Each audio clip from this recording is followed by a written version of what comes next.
We never do that as Buddhists because, who am I to say what someone is going through, particularly in a difficult situation like that?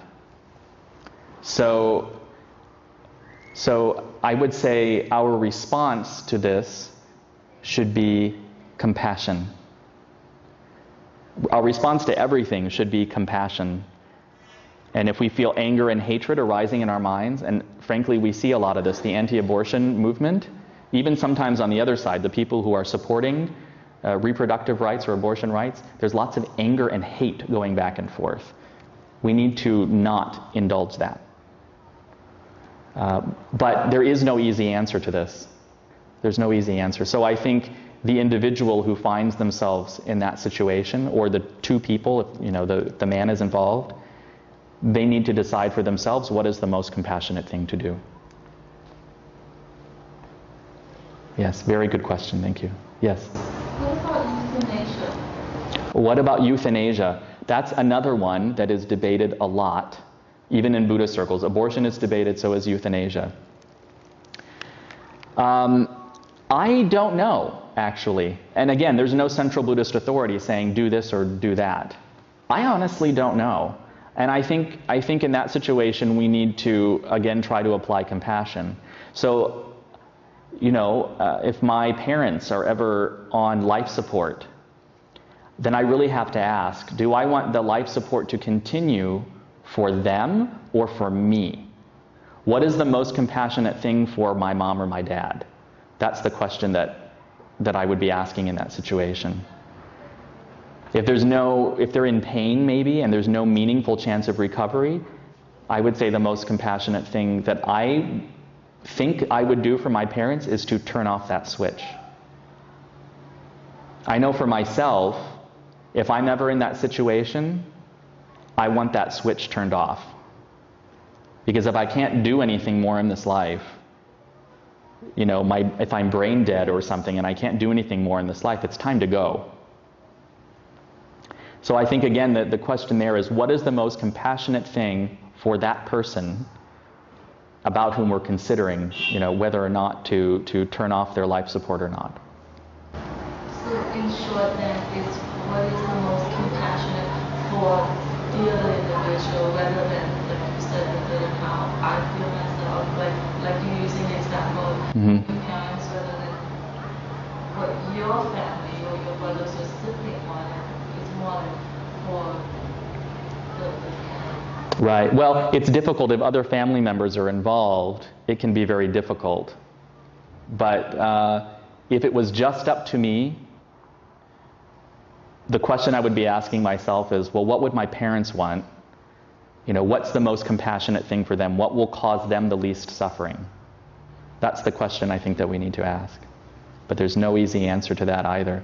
Actually, a very compassionate thing that all of us can do for our families is to create a living will. Do you know what a living will is? Yeah, so it's a will in which you spell out what you want done should you be in a situation where it's not clear what to do.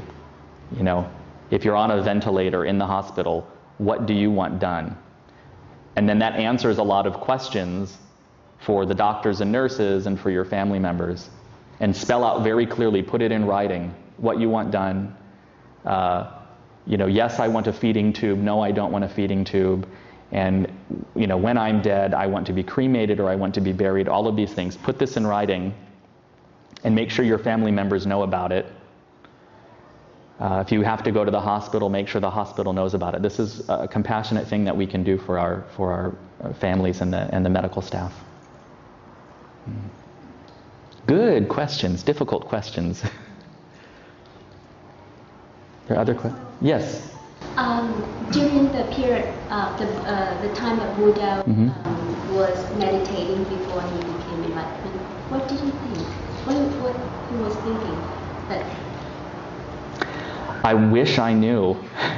So the question was, what was the Buddha thinking? What was going through his mind when he was meditating before his enlightenment? Well, actually, when he first set out on the path, when he left his home life and he went into the forest to practice meditation, he practiced with different meditation masters, and so he was learning different kinds of concentration, and he kept realizing, well, this isn't enlightenment. Okay, so I can concentrate in this particular way, or I can do these wild things with my mind, but this isn't enlightenment. And so he would leave and go to another teacher. And finally, he left them all behind because he realized the kinds of meditation that all these other teachers were teaching wasn't really leading anyone out of the cycle of suffering, out of ignorance, out of the cycle of birth, old age, sickness, death, and rebirth. And that's the burning question that he had. So he went off on his own and discovered the 4 jhanas, among other forms of meditation. But that last night, before the Buddha woke up, he was sitting under the Bodhi tree. And the legends we have say that Mara, the Lord of Illusion, sent all sorts of demons to attack him, sent his pretty dancing girl, his daughters, pretty dancing girls to distract him. We don't have to take Mara as a literal being. Mara represents the delusion of our own minds. So he had his last battle, so to speak, with the attachments and delusions in his own mind. So that's what tradition tells us was happening with the Buddha. But he fought off all these delusions, all this ignorance, and woke up.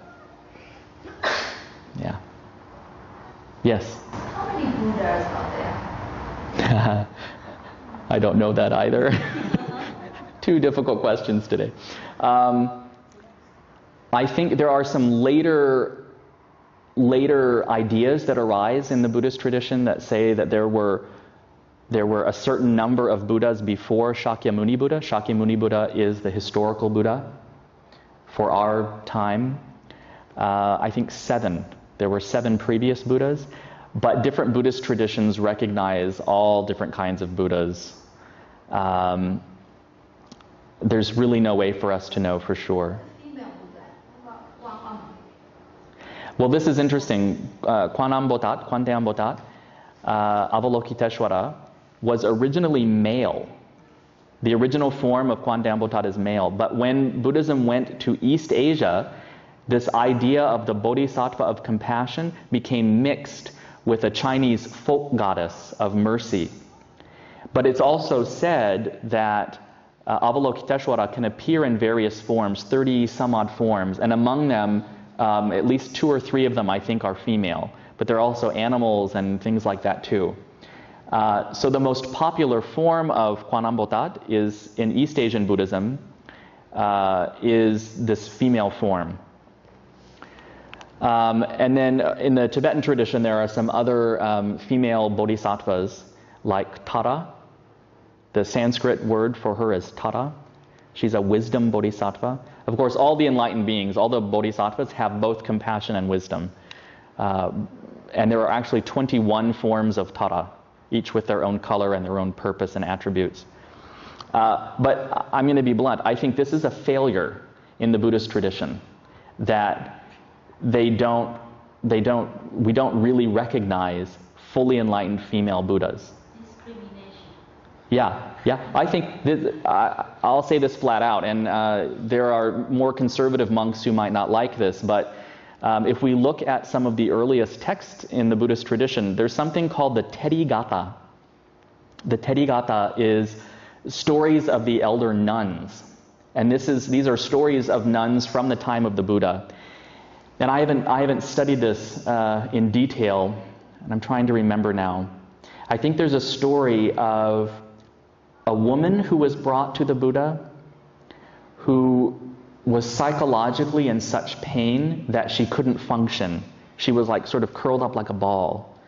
And they brought her to the Buddha, and the Buddha realized, he said, I really can't help her, so take her to this nun. And so then they took her to this nun, and the nun held her in her arms, and the woman began to uncurl. She was all like this, and then she just began to relax, and this nun was able to help her. There's a case in the Therigatha where the Buddha basically says, this nun is equal to me in terms of her knowledge of the Dharma and her ability to teach. So if we look at the sutras, there's all this information, though, this contradictory information. In one place, the Buddha says women are perfectly capable of enlightenment. And there's another place where the Buddha says, no, they're not. It contradicts. And there are sort of degrees in between. My personal opinion is that it would have taken someone with the charisma of the Buddha to get the idea out there in India at that time, where women were literally property. There are even some places in remote villages today where you hear stories of, in India, of women whose husbands die and they sit on the funeral pyre alive with their husbands and burn themselves to death. This used to be quite common. I have a friend from Nepal. He's a professor at the university, and he says even now, every now and then, it's technically illegal, but every now and then you hear a story like this happening. So in a time when women were literally the property of men, I think it would have taken someone with the power and charisma of the Buddha to get the idea out there in the culture that women were capable of enlightenment. In fact, it was a radical idea. Having an order of nuns was a radical idea. Women did not renounce the world and live this monastic life. No one else was doing that. So I think what happened is later generations of less enlightened disciples could not wrap their heads around the equality that the Buddha most likely taught.